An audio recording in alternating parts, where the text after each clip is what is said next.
Look closer at the first question we ever ask. It's a question that echoes through human history, whispered by philosophers under starlit skies and debated by scientists in sterile labs. Where did it all come from? This simple query is the bedrock of curiosity, the engine of myth, and the ultimate frontier of physics. For millennia, our answers were stories of gods and titans, of cosmic eggs and primordial chaos. But today, we seek answers in the language of mathematics and the light from the farthest reaches of the cosmos. We are asking not just what happened, but what was according to the laws of nature. The very word we use, create, is loaded with assumptions. It suggests a cause, an effect, and a moment of beginning, all unfolding along a familiar timeline. But in modern cosmology, time itself is not a given. It's a dynamic, physical entity that we are trying to explain. When we ask what happened the beginning, we are probing the very origin of time itself. Einstein's theory of general relativity revolutionized our understanding. It doesn't place the Big Bang inside a pre-existing timeline. Instead, it describes an incredibly hot, dense, and rapidly expanding early universe from which space-time itself emerges. According to this picture, asking what came before the Big Bang might be as meaningless as asking what is north of the North Pole. The concept of before may not have existed because time itself had not yet begun its familiar forward march. Think of a clock dissolving into the fabric of space-time. It's a powerful reminder that time is not a rigid, universal stage upon which the cosmic drama unfolds. Instead, time is woven directly into the geometry of the universe. It can be stretched by gravity, slowed by speed, and, at the very beginning, it may have behaved in ways that defy all our everyday intuition. The universe doesn't happen time, the universe space-time. So if there was no before, how could something arise from nothing? Here, we must be precise about what physics means by nothing. It is not a state of absolute emptiness, a void of potential. Even a perfect quantum vacuum, the lowest energy state imaginable, is governed by the fundamental rules of quantum field theory. This nothing is a seething cauldron of activity with fields that permeate all of space, constant quantum fluctuations, and a strict set of allowed processes.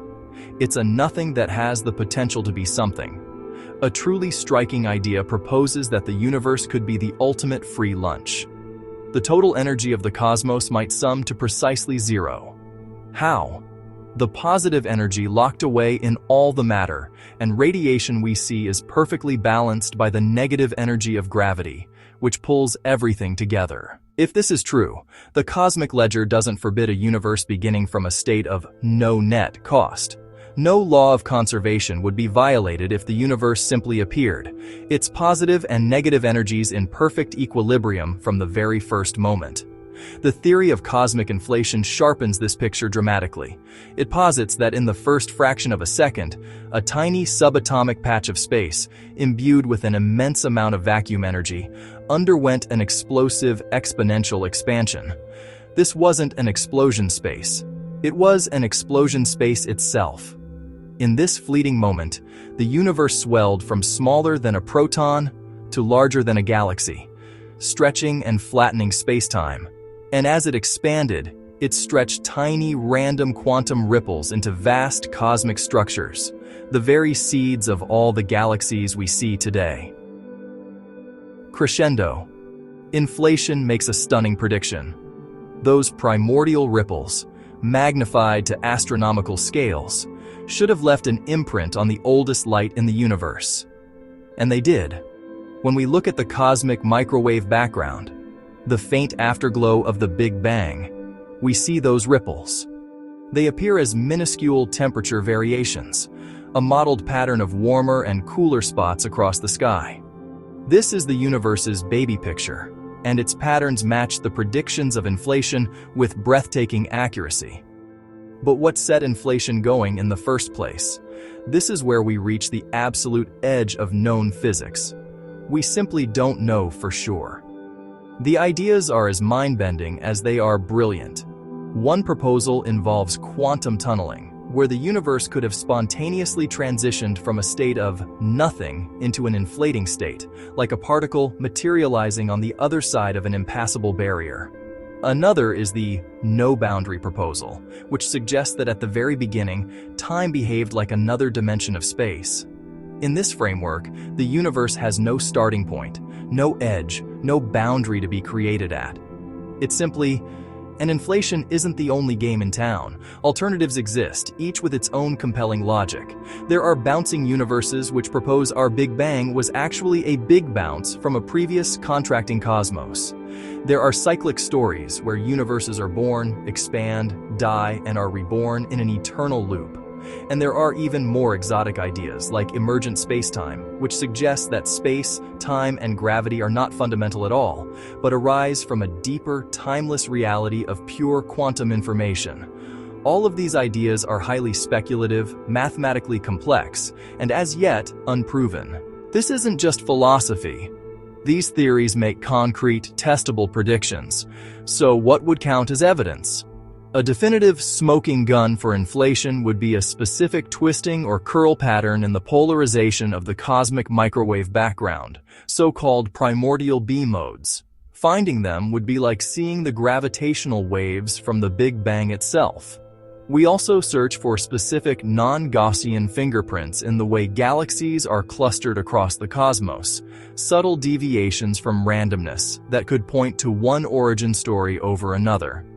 And we listen for the echoes of the beginning with gravitational wave detectors, hoping to catch the faint, lingering vibrations from the universe's first moments. Even the absence of certain signals provides crucial clues. Many models of the early universe predict the creation of exotic relics, like magnetic monopoles or primordial black holes. The fact that we haven't found them yet places powerful constraints on our theories. Every null result helps us narrow the field of possibilities, ruling out scenarios and refining our search. Absence of evidence, in this case, is indeed evidence of absence. And then there is the profound mystery of the arrow of time itself. The universe we inhabit is governed by the second law of thermodynamics. Entropy, or disorder, always increases. A shattered glass never reassembles itself. This law requires that the universe began in a state of astonishingly low entropy, a state of perfect, unbelievable order. This initial condition was the tightly wound spring that has been uncoiling ever since, igniting the fuse for every star, every planet, and all of future complexity, including us. Why? Why did the universe start with those specific, highly ordered initial conditions? Answering this is key to understanding our own existence. So, does the universe create itself? Perhaps the question is flawed. Perhaps the universe wasn't self-created in a single external moment of manufacture. Perhaps it is simply a possibility, permitted by a set of lawful initial conditions where time and space can emerge from a quantum state, a universe that is, in a sense, a natural consequence of its own physical laws. For now, we stand at the shore of a vast cosmic ocean of ignorance. The theories are beautiful, the mathematics elegant, but until the measurements speak more loudly, humility must be our method. We continue to read the sky, to listen to the silence, and to let the hard-won evidence complete the story of where it all came from.